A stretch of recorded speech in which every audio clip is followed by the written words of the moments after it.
waiting on this moment my whole life. Yeah, give me my crown if it's just right. You make it look good. Watch yourself, huh? Yeah, you make it look good. Alright, so this is the bucket coil. Just get something like a bucket and put your foot up on it. So I like to put it at about a 45 diagonal. Some people be a little pigeon-toed in naturally or more externally rotated naturally. It's all related to your hip anatomy and how it feels. So you should allow yourself to have range of motion in this. You should never feel like you're pinching or locking out or anything. If you're doing that, you're either in the wrong foot position or you have some kind of mobility issue. Now, to coil, there's a difference between squatting and hinging. And a lot of people, I see this problem all the time.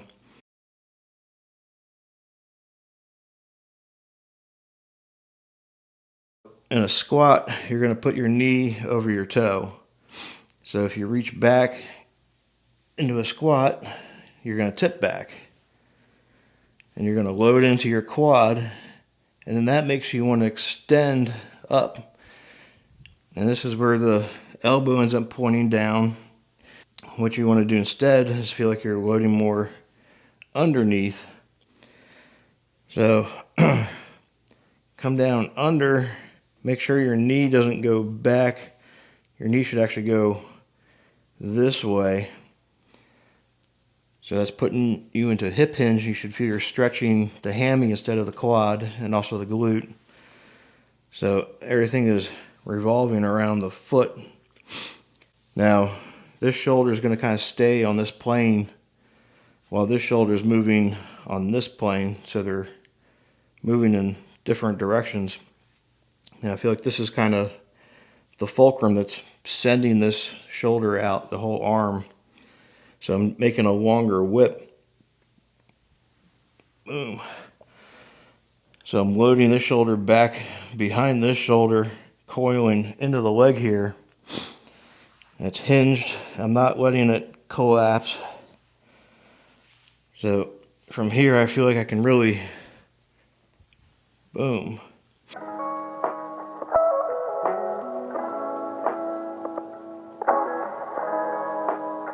Alright, I'll tell you the truth.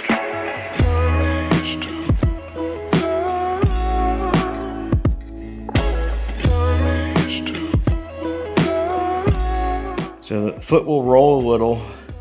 It's not going to spin. If it's spinning, then you're just losing torque. So it's a real roll in and then plantar flexion. So that puts the bent knee in front of you and then extends the hip with the glute and hammy acting just like a walk or a run.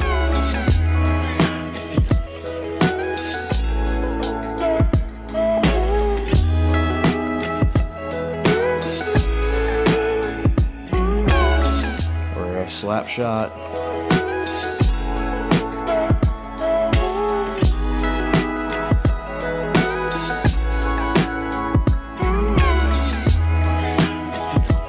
Skating.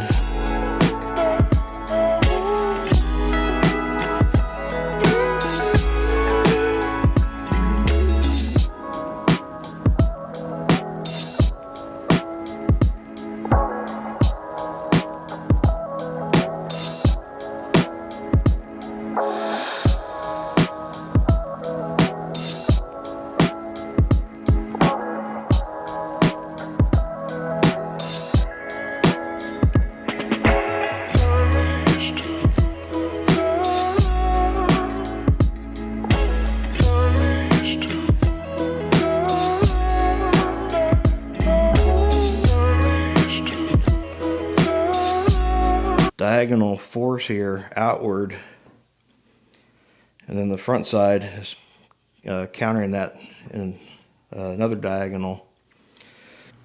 So when you're back, you want to make sure your knee is moving back, so you're actually, your hip will actually start going to the target. This is the butt wipe, so it's butt leading, shifting from behind.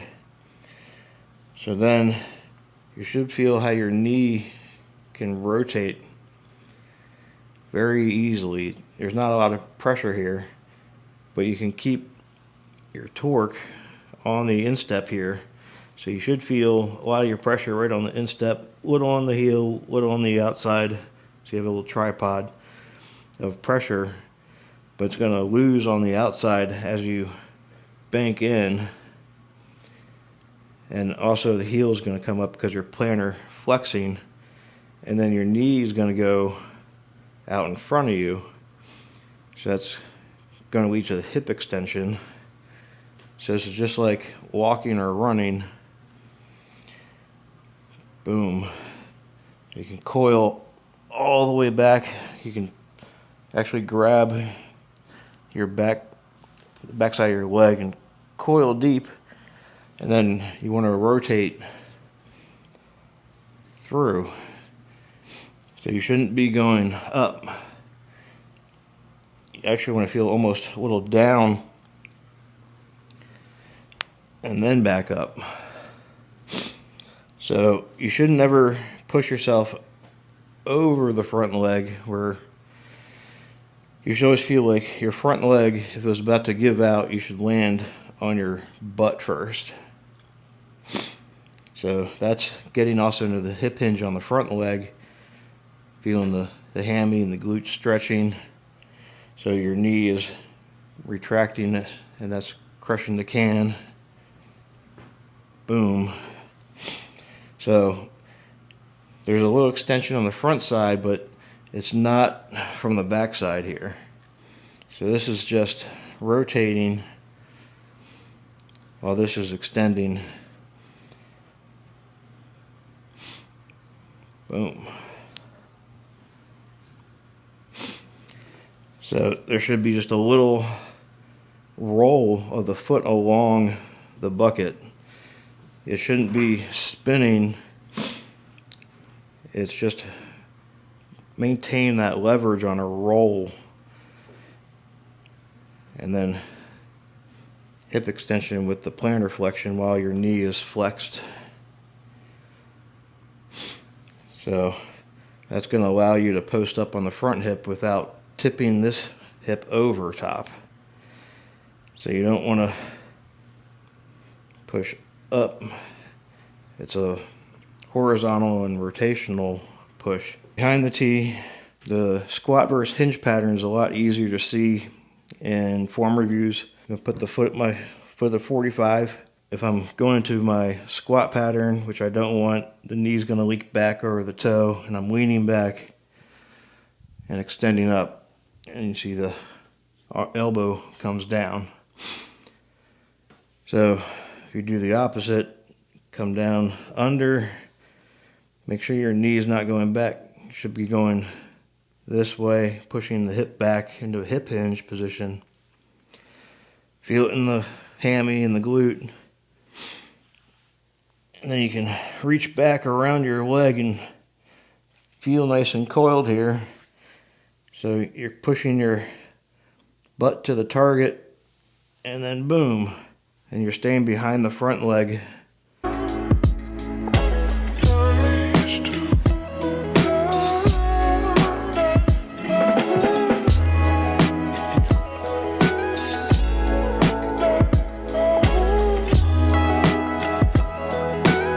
Now you can be a little over it and still braced.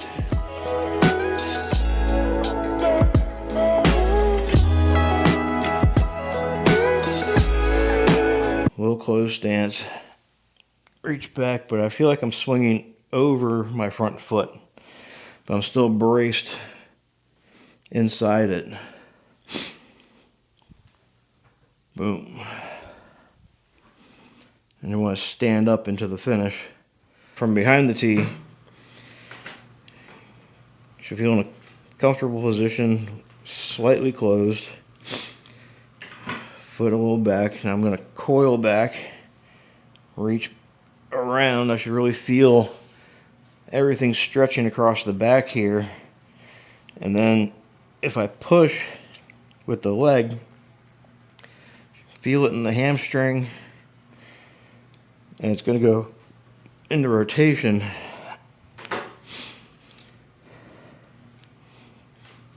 Boom. Alright. I'll tell you the truth.